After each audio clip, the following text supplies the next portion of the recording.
Hello everyone, I am Lynn, and today we're going to talk about the Greys and some David Icke theories on how they got their appearance. So if you're interested in learning more, stay tuned.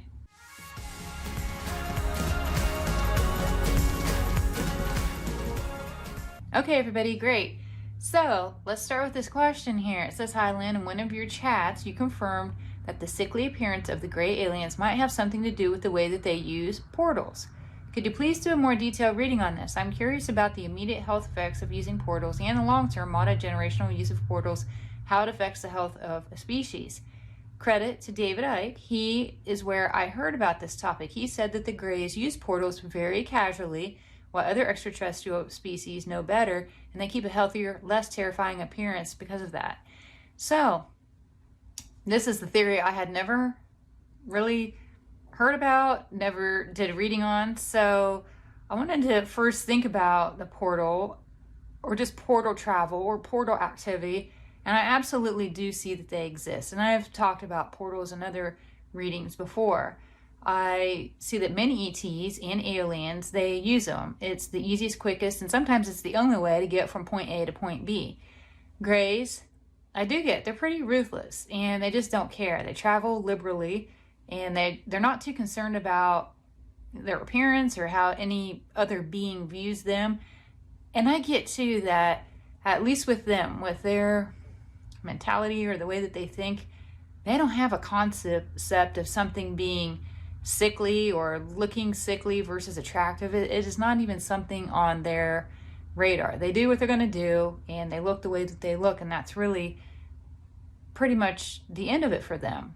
It has absolutely zero importance to them what they visually look like. When a being travels through a portal, I see that there's a few things that do impact appearance, and especially repeated use of a portal. At the point of entry, I saw there's always this little bit of a jolt. It's not like you're getting hit with a bazillion G-forces. It's not like that, but there is definitely this jolt feeling. And as they enter into this vacuum, this like portal that's going to slingshot them out the other side.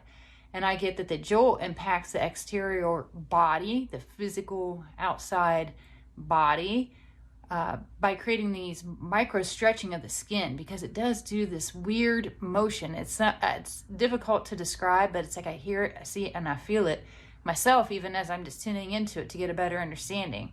I get that this jolt is also powered by the sun and radiation, and that's what helps to propel it through there. That's what helps make this travel possible.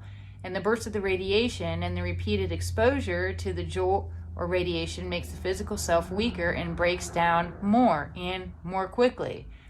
Lastly, they carry themselves in a lower vibration to begin with. They are one of the lower vibe ETs out there.